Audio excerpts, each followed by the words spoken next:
नमस्कार दोस्तों, माफ़ी चाहूँगा कि इतने दिनों के बाद आपके सामने प्रस्तुत हो रहा हूँ, क्योंकि थोड़ी सी ज्वाइनिंग का और विषय आ चुका है। आरपीसी ने और निदेशालय मिलकर के मेरा कैलेंडर जारी कर दिया है, तो उसमें डॉक्यूमेंट के इधर करने के चक्कर में फंसा हुआ हूँ। व्यस्तता ज़्यादा है, इसीलिए वीडियो नहीं बना पाया। अब रेगुलरली वीडियो है वो अपने चलती रहेगी। देखिए, हमने थोड़ा सा शिक्षण विधि का पोर्शन किया था, जिसमें हमने शिक्षण सिद्धांत किए थे और शिक्षण सूत्र किए थे, अच्छी तरह से उसको समझा था। और उसी एवज में हम करेंगे आज शिक्षण की जो विधियां हैं कौन कौन सी और हैं। देखो, शिक्षण की विधि है वो 3 भागों में बटी हुई है, विभाजित की हुई है। एक तो जो है अपनी प्राचीन है, बिल्कुल जो गुरुकुलीय पद्धति कही जाती थी, परंपरागत पद्धति जिनको कहा जाता है। फिर 1835 के बाद, अब यहाँ पे 1835 है वो मैन का रखा गया है। 1835 किसन यहाँ पे क्यों देगी, ये समझने की बात है, क्योंकि अंग्रेजी शिक्षा का जो प्रचार प्रसार है वो 1835 के बाद ही हुआ था। क्योंकि 1835 में एक आए थे लॉर्ड मैकाले। इस लॉर्ड मैकाले ने संस्कृत शिक्षा को तहस नहस करके छोड़ दिया था, क्योंकि लॉर्ड मैकाले ने कहा था कि ये जो भारतीय हैं वो ठीक है, साबुन अपने लगाते हैं, वस्त्र अपने पहनते हैं और सब अपना कार्य अपनी जो चीजें हैं वो उपयोग में लेते हैं जीवन में, लेकिन इनके दिमाग में अभी भी इनकी संस्कृति भरी हुई है, क्योंकि ये संस्कृत का अध्ययन करते हैं। इसीलिए यहाँ पे भी अपने को अंग्रेजी शिक्षा शुरू करनी चाहिए। और 1835 के बाद में लॉर्ड मैकाले के द्वारा अंग्रेजी शिक्षा है वो शुरू कर दी गई थी। तो 1835 के बाद की विधियां हो गई। फिर आ गई आधुनिक शिक्षण में अब जो संप्रत्यय नए जोड़े गए हैं, जैसे माइक्रो टीचिंग है, कोई सैकड़थन उपागम है, और जो नवीन अब चल रहे हैं वर्तमान में, वो आधुनिक है। शिक्षण, संस्कृत शिक्षण की जितनी विधियां वो 3 भागों में बटी हुई है। प्राचीन या परंपरागत पद्धति 1835 लॉर्ड मैकाले के बाद की पद्धति, और फिर लॉर्ड मैकाले से बाद 20वीं सदी 19वीं सदी मनोविज्ञान आने के बाद में, यानी आधुनिक पद्धतियां जिनको कहा जाता है। और संस्कृत में कितनी विधाएं हैं जिसकी विधियां अपने को पढ़नी पड़ेगी सरलतम रूप से। सबसे पहले गद्य विधा की विधि पढ़नी पड़ेगी, इसके बाद में अपने को पद्य की भी पढ़नी पड़ेगी, नाटक की भी पढ़नी पड़ेगी, अनुवाद की पढ़नी पड़ेगी, और पढ़नी पड़ेगी अपने को व्याकरण शिक्षण की शिक्षण विधियां।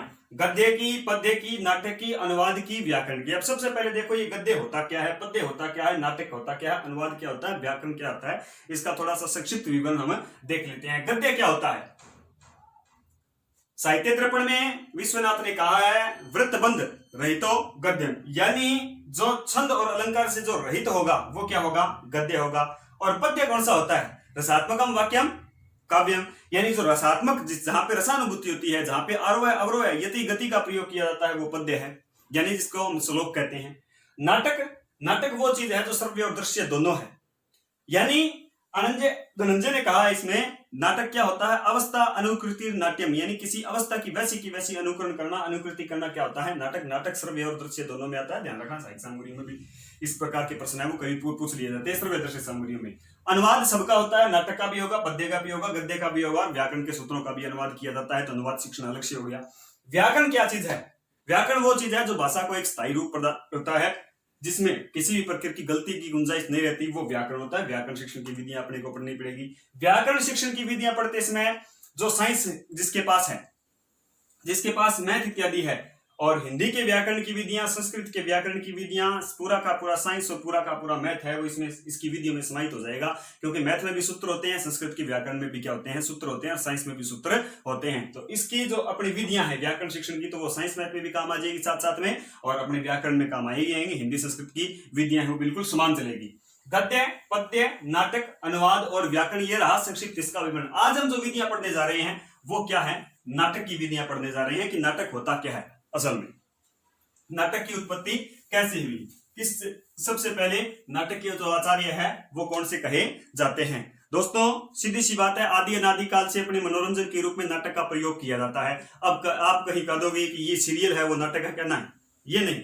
जो संस्कार शिक्षण करवाए, जो अपना चरित्र शिक्षण पूर्णतः करवाए, वो क्या होता है? असल में नाटक होता है। तो नाटक शिक्षण की रचना सबसे पहले किस प्रकार हुई? सारे के सारे देवता है वो इकट्ठे होकर के गए थे। कहते हैं कि किंवदंती प्रचलित है कि ब्रह्मा जी के पास चले गए थे सारे के सारे देवता है, और देवताओं ने कहा कि जी हमारे पास मनोरंजन का साधन नहीं है, इसीलिए मनोरंजन का साधन प्रदान कीजिए। इसलिए ब्रह्मा जी ने आशीर्वाद दिया था, आदेश दिया था भरत मुनि को, और भरत मुनि ने नाट्य शास्त्र की रचना की थी। इसीलिए भरत मुनि को ही सबसे पहले नाटककर्ता माना जाता है या रचयिता माना जाता है। और सुक्ति भी अपने बहुत प्रसिद्ध है, काव्यसु नाटकम रव्यम, यानी सभी प्रकार के काव्य है उसमें नाटक है वो सबसे क्या है?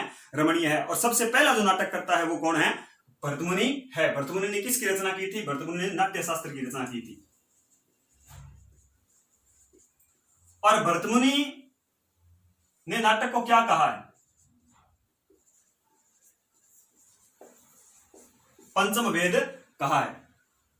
भरत मुनि ने नाट्य शास्त्र को या नाटक को क्या कहा है? पंचम वेद कहा है। 4 वेद वो हो गए अपने, ऋग्वेद, यजुर्वेद, अथर्ववेद और सामवेद। इसके अलावा 5वां वेद किसको कहा जाता है? भरत मुनि ने कहा है। किसको? पंचम वेद। हालांकि महाभारत को भी पंचम वेद कहा जाता है, लेकिन भरत मुनि ने पंचम वेद किसको कहा है? नाटक को कहा जाता है। कहने का मतलब हो गया मनोरंजन के लिए उत्पादित की हुई वस्तु की क्या कहलाई? नाटक कहलाई। फिर हम देखते हैं कि भरत मुनि ने नाटक है उसके उद्देश्य बताइए कितने, जो बहुत बार परीक्षा में पूछे जाते हैं भरत मुनि के अनुसार।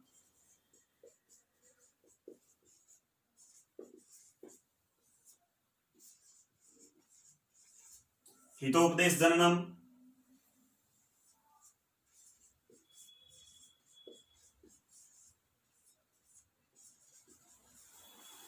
विश्रांति जननम,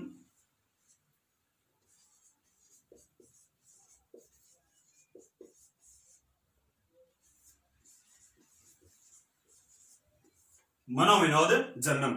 अब कोई पूछे कि भरत मुनि के अनुसार नाटक के उद्देश्य कितने हैं, तो नाटक के उद्देश्य कितने हैं? 3 हैं। कौन कौन से?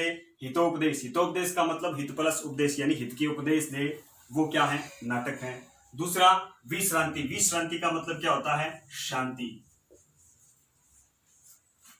जो अपने मानस पटल में शांति स्थापित करे वो विश्रांति जननम। मनोविनोद, इसका मतलब आप समझ लीजिए हो, मनोरंजन।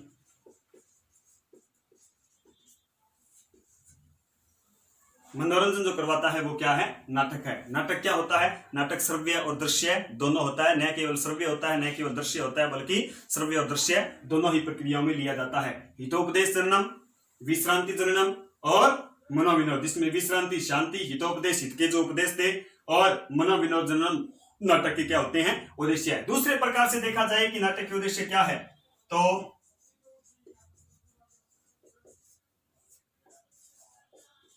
नाटक संस्कार शिक्षण को पूर्ण करवाता है। नाटक है वो चरित्र शिक्षण को पूरा करवाता है। नाटक संस्कार शिक्षण को पूर्ण करवाता है, नाटक चरित्र शिक्षण को भी पूर्ण करवाता है। तो ये नाटक के उद्देश्य हैं। हितोपदेश के अनुसार 3, विश्रांति जननम, मनोविनोद जननम और हितोपदेश जननम। इसके बाद में संस्कार शिक्षण और चरित्र शिक्षण है वो नाटक के उद्देश्य होते हैं। अब देखते हैं नाटक शब्द की, एक बार रोक ले, नाटक की उत्पत्ति किस प्रकार हुई है। तो अपना जो नाटक शिक्षण है वो संस्कार शिक्षण को पूर्ण करवाता है और चरित्र शिक्षण को पूर्ण करवाता है। फिर नाटक शिक्षण के 3 उद्देश्य भरत मुनि के अनुसार होगी, हितोपदेश, विश्रांति जननम, मनोविनोद जननम। यहां से प्रश्न आ सकता है, यहां से भी प्रश्न आ सकता है कि नाटक शिक्षण के मूल उद्देश्य क्या है। तो याद रखना, संस्कार शिक्षण मनोरंजन तो है ही है, और चरित्र शिक्षण भी नाटक का उद्देश्य होता है। अब देखते हैं कि नाटक शब्द की जो उत्पत्ति है वो किस प्रकार हुई है। तो देखते हैं, नाटक शब्द की उत्पत्ति नट धातु से हुई है, प्लस इसमें हमने प्रत्यय जोड़ा, कौन सा? अणुमूल। नट धातु अणुमूल प्रत्यय पूर्वक नाटक शब्द की उत्पत्ति हुई है, जिसका अर्थ है अवस्था की अनुकृति। जो भी अवस्था अपने पास है उसका वैसा का वैसा अनुकरण करना, उसको प्रदर्शित करना, वो क्या होता है? नाटक होता है। और ध्यान रखना, बार बार कह रहा हूं कि नाटक श्रव्य और दृश्य दोनों में आता है। तो ये प्रश्न आ भी सकता है, क्योंकि फर्स्ट ग्रेड में एक बार प्रश्न पूछ लिया था, अभी 2018 में पूछ लिया था कि भाषा प्रयोगशाला है वो किस में आएगी। अब वो कोई दृश्य श्रव्य आती नहीं, फिर भी पूछ लिया कि भाषा प्रयोगशाला है वो किसमें आएगी। तो भाषा प्रयोगशाला है वो दृश्य और श्रव्य दोनों होती है। उसी प्रकार नाटक है वो भी श्रव्य और दृश्य दोनों में आता है। एक बात और भी है दोस्तों कि नाटक संस्कृत भाषा का जब वर्गीकरण किया जाएगा उसमें दो भेद किए जाते हैं, श्रव्य और दृश्य। ध्यान से सुनना मेरी बात। संस्कृत भाषा में वर्गीकरण किया जाता है। संस्कृत भाषा को लौकिक और अलौकिक तरीके से दो तरीके से बांट करके एक भेद किया जाएगा, जिसमें श्रव्य और दृश्य। हाँ, उसमें केवल दृश्य दृश्य में आपको नाटक मिलेगा। क्यों? क्योंकि वो वहां पे साहित्य सामग्री नहीं है, वहां पे केवल और केवल एक नाटक है वो संस्कृत भाषा का एक भेद किया गया, तो वहां पे आपको दृश्य मिल सकता है, लेकिन सामग्री के तौर पर आए तो नाटक है वो श्रव्य और दृश्य दोनों होगा।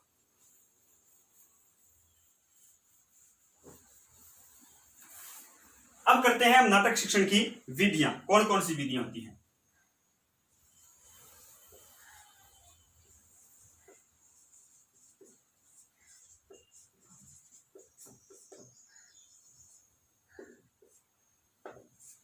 नाटक शिक्षण की विधियां। सबसे पहले हम नाटक करवाएंगे तो किस प्रकार करवाएंगे? सबसे पहले जो विधि है वो है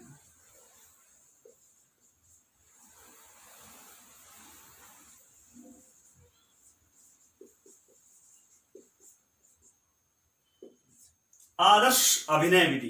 इसमें मैं केवल एक बार एक ही नाम लिखता हूं,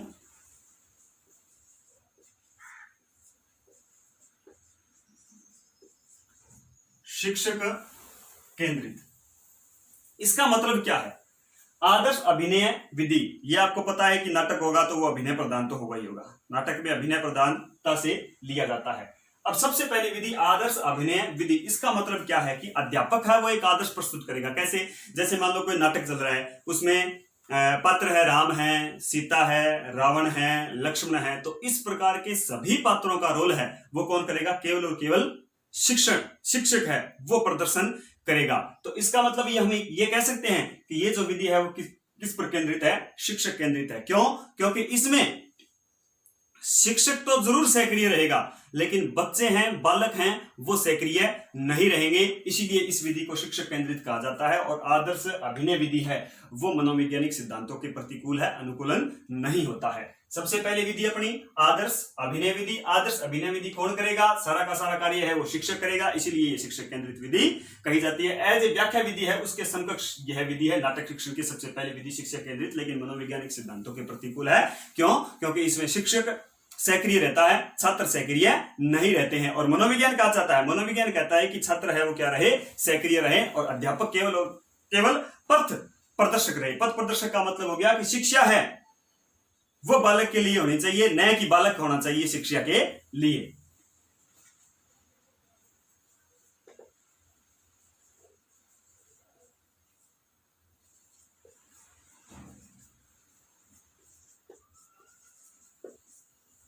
दूसरी जो अपनी विधि है कक्षा अभिनय विधि। इसके आगे मैं लिख लेता हूं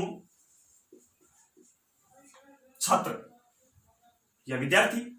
कक्षा अभिनय विधि कौन सी होती है? कक्षा अभिनय विधि वो होती है जिसमें शिक्षक है वो आदेश देगा और छात्र क्या करेंगे? अभिनय करेंगे। जैसे मान लो वही बात कि राम लक्ष्मण अलग अलग पार्ट हैं, अलग अलग पात्र हैं, उन्हीं पात्रों का रोल है वो कौन करेंगे?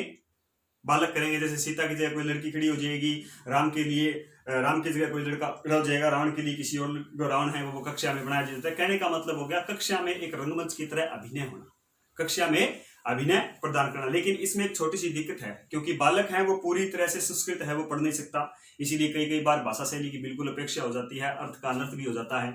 दूसरी बात कि अपने बालक हैं वो जानते हैं कुछ नहीं, तो बालक है वो ये भी समझ लेते हैं अपने जो भी पात्र दिए हुए हैं उसको वास्तविक जीवन में डाल लेते हैं, यानी खुद को वो पात्र है वो वास्तविक समझने लग जाते हैं। तो भी इस विधि का दोष है। तो कक्षा अभिनय विधि में छात्र जरूर सक्रिय रहते हैं, लेकिन इसमें कई बार अनुशासनहीनता का भी परिचय हो जाता है, अनुशासनहीनता भी देखने को मिलती है, इसलिए कक्षा अभिनय विधि का भी प्रयोग ज्यादा नहीं किया जाता है। आदर्श अभिनय विधि, कक्षा अभिनय विधि में कौन छात्र है वो सर्वाधिक केंद्रित रहते हैं। छात्र केंद्रित विधि कहा जाती है। छात्र है वो क्या रहते हैं? सक्रिय रहते हैं। और आदर्श अभिनय विधि में शिक्षक केंद्रित, शिक्षक सक्रिय रहता है। ये मनोवैज्ञानिक सिद्धांतों के प्रतिकूल है ही है। तीसरी जो अपनी विधि है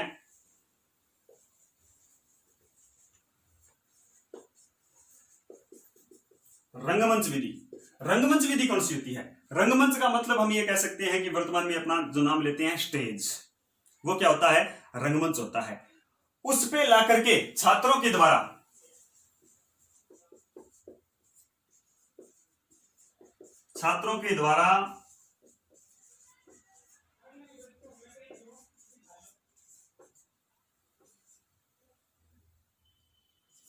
शिक्षक निर्देशित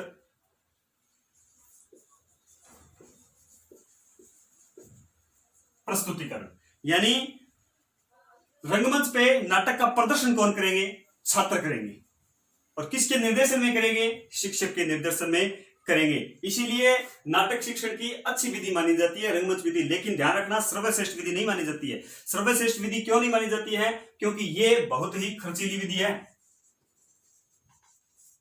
खर्चीली विधि है। खर्चीली विधि का मतलब हो गया प्रत्येक विद्यालय के पास, प्रत्येक स्कूल के पास ऐसे संसाधन नहीं होते हैं कि वो सारे नाटकों का प्रस्तुतिकरण है वो रंगमंच पे करवा सके। इसके बाद में इसके लिए बहुत अत्यधिक तैयारियों की आवश्यकता होती है, अन्य भिन्न भिन्न प्रकार की यहाँ पे पोशाक की आवश्यकता होती है। इसीलिए नाटक शिक्षण की रंगमंच विधि है वो अत्यधिक खर्चीली विधि कही जाती है।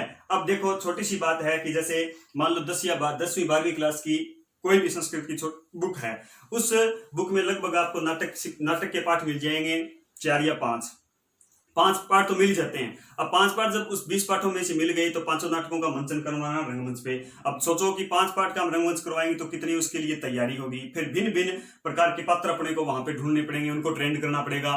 फिर बच्चों में से भिन्न भिन्न प्रकार की अपने को पोशाकें हैं उनको लाके देनी पड़ेगी। अनेक प्रकार का अपने को आयोजन करवाना पड़ेगा, रंगमंच लेके आना पड़ेगा। तो कहने का मतलब प्रत्येक स्कूल है वो इन संसाधनों की पूर्ति नहीं कर सकता है। इसीलिए ये विधि है वो खर्चीली विधि कही जाती है। कौन सी विधि? आपकी रंगमंच विधि। कक्षा अभिनय विधि में छात्र समय अभिनय करेंगे शिक्षक के निर्देशन में। रंगमंच विधि में शिक्षक के निर्देशन में वो कक्षा में नहीं करेंगे, रंगमंच पर करेंगे, स्टेज पर करेंगे। और आदर्श अभिनय विधि है वो व्याख्या विधि की तरह होती है। और आदर्श अभिनय विधि में शिक्षक है वो ज्यादा सहकेंद्रित रहता है, शिक्षक सक्रिय रहता है। चौथी विधि जो अपनी है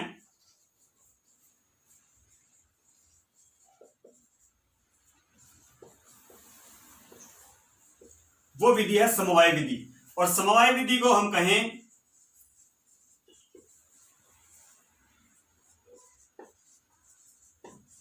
सर्वश्रेष्ठ विधि। ये प्रश्न सर आ चुके हैं कि यहां से? बिल्कुल आ चुके हैं। कब आ चुके हैं? देखो, विधि कहीं पे चले जाना, विधि समान मिलेगी चाहे आप पीछे ग्रेड का पेपर दे देना। ये नहीं है कि विधि है वो सेकंड ग्रेड में अलग चली जाएगी, संस्कृत की थर्ड ग्रेड में अलग है, फर्स्ट ग्रेड में अलग चली जाएगी, ऐसी नहीं है। नेट का पेपर दे देना चाहिए, विधि है वो समान ही रहेगी, यही रहेगी। सर्वश्रेष्ठ विधि नाटक शिक्षण की कौन सी विधि? समवाय विधि, जिसको कहा जाता है संयुक्त विधि भी।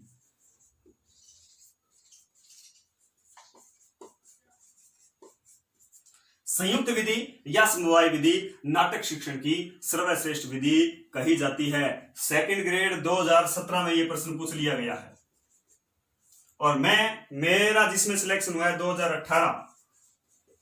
2018 में भी यह प्रश्न पूछ लिया गया है कि नाटक शिक्षण की 200 के आधार पर सबसे सर्वश्रेष्ठ विधि कौन सी होती है। सेकंड ग्रेड 2018 में सीधा पूछ लिया कि नाटक की सर्वश्रेष्ठ विधि कौन सी होती है, तो समवाय विधि है। और सेकंड ग्रेड 2017 में पूछा कि 200 के आधार पर नाटक की सर्वश्रेष्ठ विधि है वो कौन सी होती है, जिसमें दोष बहुत कम पाए जाते हैं, वो विधि है अपनी समवाय विधि। समवाय विधि नाटक शिक्षण की सर्वश्रेष्ठ विधि कही जाती है। तो हम समझेंगे समवाय विधि। समवाय विधि का दूसरा नाम क्या है? संयुक्त विधि। संयुक्त विधि का मतलब हम समझ गए कि मिश्रित विधि है ये। मिश्रित विधि का मतलब यहाँ पे ये हो गया कि इस तीनों विधियों का मेलजोल है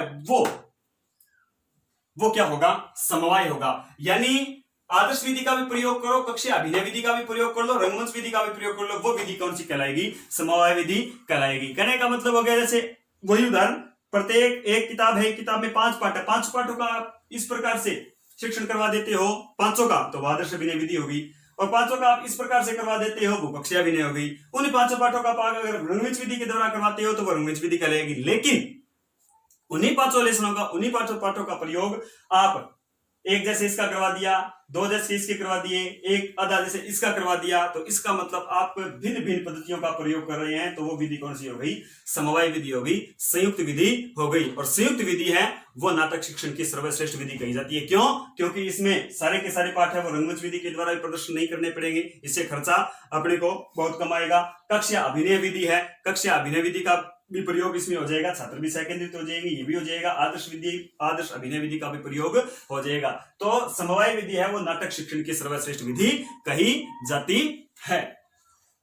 फिर 5वीं विधि अपनी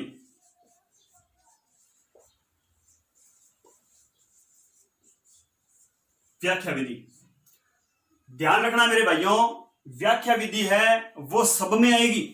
व्याख्या विधि सब में आने का मतलब व्याख्या विधि गद्य में भी आएगी, गद्य की भी हम व्याख्या करेंगे। पद्य में भी आएगी, पद्य की भी हम व्याख्या करेंगे। नाटक में भी आएगी, नाटक की भी हम व्याख्या करेंगे। तो व्याख्या विधि है वो चिर और परिचित विधि है।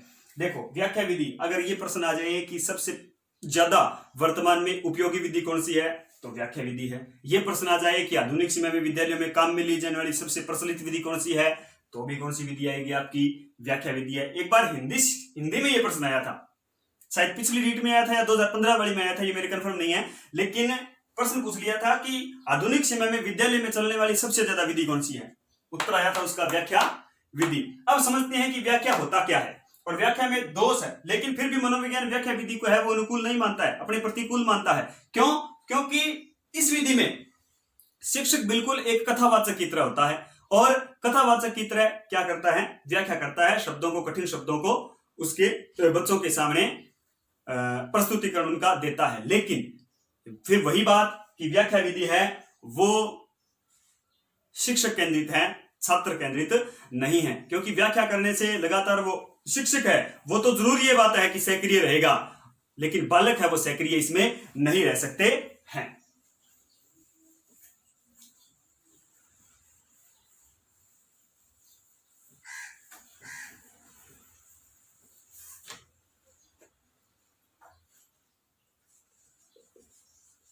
विधि है अपनी व्याख्या, शिक्षण चल रहा है अपना नाटक। तो व्याख्या विधि के बारे में चर्चा चल रही थी कि व्याख्या विधि कौन सी होती है। व्याख्या विधि है नंबर 1 दे सकते हैं हम, ये विधि कौन सी, शिक्षक केंद्रित। व्याख्या विधि के में और क्या कह सकते हैं,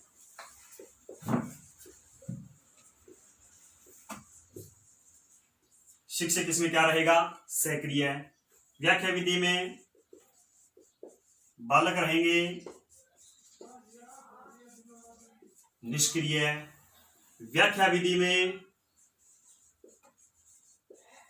शिक्षक की भूमिका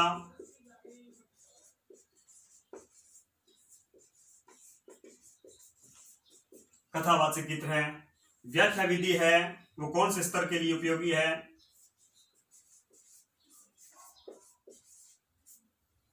उच्च स्तर हेतु उपयोगी मानी जाती है। व्याख्या विधि, व्याख्या में शब्दों के माध्यम से, अपने भाषण के माध्यम से, अपने मुखमंडल के माध्यम से शिक्षक है, अध्यापक है, वो छात्रों की कठिनता का निवारण करता है, शब्दार्थ कहता है, सरल सरल शब्द लेके आता है। लेकिन व्याख्या विधि है वो शिक्षक केंद्रित विधि कही जाती है। व्याख्या विधि में छात्र सक्रिय नहीं रहेगा। ये भी हो सकता है कि कक्षा अगर थोड़ी सी बड़ी हो, बालक है, बालक के सामने लगातार हम व्याख्या करते रहे तो बालक सो भी सकता है, पीछे बालक बोर होने लग जाता है। इसलिए यह विधि है वो नीरस विधि कही जाती है। नीरस विधि का मतलब यहाँ पे हो गया कि जिसमें रसों का क्या है, अभाव हो, बालक है वो बिल्कुल नीरस हो जाएगा, उसकी रुचि है वो ज्यादा व्याख्या करने पर गायब हो जाती है, रहती नहीं है। शिक्षक केंद्रित आ गई, शिक्षक इसमें सक्रिय रहेगा। शिक्षक अगर सक्रिय रहेगा तो ये बात है कि बालक इसमें क्या हो जाएगा, निष्क्रिय रहेगा, क्योंकि बालक कोई भी इसमें क्रिया कर नहीं रहा है। शिक्षक है वो इसमें कथावाचक की तरह बोलता रहेगा। इसके बाद में यह विधि है वो उच्च स्तर हेतु उपयोगी है। क्यों? क्योंकि उच्च स्तर पे इस विधि का उपयोग किया जा सकता है। प्राथमिक स्तर पे, पूर्व प्राथमिक स्तर पे इसका प्रयोग बिल्कुल कतई नहीं करना चाहिए। क्यों नहीं करना चाहिए? क्योंकि प्राथमिक स्तर पे अपने अभ्यास के तहत शिक्षण करवाया जाता है। जितना बालक को अभ्यास करवाया जाएगा उससे ज्यादा उतना ही अच्छा है वो रिजल्ट अपने को देता है। तो ये थी अपनी व्याख्या विधि।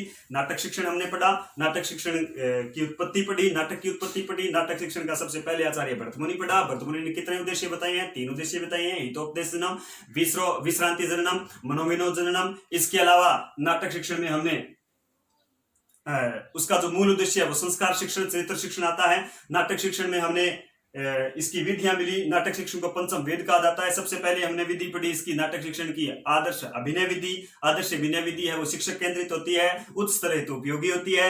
आदर्श अभिनय विधि में छात्र निष्क्रिय रहते हैं। उसके बाद में हमने पढ़ी कक्षा अभिनय विधि। कक्षा अभिनय विधि में छात्र सक्रिय रहते हैं, लेकिन कई बार भाषाशैली और अनुशासनहीनता का परिचय ये विधि दे जाती है। अनुशासनहीनता अपने को देखने को मिलती है। इसके बाद में हमने पढ़ी रंगमंच विधि। रंगमंच विधि बहुत ही खर्चीली विधि कही जाती है। इसके बाद में हमने पढ़ी समवाय विधि जो नाटक शिक्षण की सर्वश्रेष्ठ विधि कही जाती है, जिसमें सभी विधियों को मेल जोल करके पढ़ाया जाता है। इसके बाद में हमने व्याख्या विधि पढ़ी। व्याख्या विधि सबके लिए इंपॉर्टेंट है। गद्य पद्य व्याकरण समान रूप से चलेगी, यही इसकी ये चलेंगे। शिक्षक यही उसके उद्देश्य होंगे। शिक्षक केंद्रित है, शिक्षक सक्रिय रहेगा, बालक इसमें निष्क्रिय रहेगा। व्याख्या विधि है उच्च स्तर के हेतु उपयोगी है, प्राथमिक या प्रारंभिक स्तर के लिए उपयोगी नहीं है। और यह विधि है वो शिक्षक केंद्रित है, बालक केंद्रित नहीं है। तो ये नाटक शिक्षण अपना पूर्ण हो रहा है। आप पूरी तन्मयता से तैयारी कीजिए, क्योंकि विगत 25 तारीख को शिक्षा मंत्री जी हैं वो भी लाइव आए थे, और हम खुद, मैं बताता हूं आपको, हम खुद 24 तारीख को मिलके आए थे। जब हनुमानगढ़ में यहाँ पे शिक्षा मंत्री जी हैं वो आए हुए थे, वहां पे भी किसी ने प्रश्न किया था जब हम बैठे थे, तो शिक्षा मंत्री जी ने यही कहा कि आप तैयारी कीजिए, जल्द से जल्द है वो रीट की परीक्षा कंडक्ट करवाई जाएगी, रीट की परीक्षा है वो होगी, इसीलिए अपनी तैयारी में है। हाँ, इतनी बात मैं आपको अवश्य बता देता हूँ कि अब की बार कंपटीशन भी बहुत हार्ड होने वाला है, क्योंकि सब अपनी अपनी जगह तैयारी है वो कर रहे हैं। इसीलिए आप तन्मयता से तैयारी कीजिए। प्रत्येक चीज को रटने की बजाय मैं आपको यही कहूंगा कि समझने की कोशिश कीजिए। जितना समझोगे इतना आपको अवबोध होगा, उतनी आपकी तैयारी है वो धारदार होती जाएगी। आज के लिए इतना ही। नमस्कार। जय तु संस्कृतम, जय तु भारतम।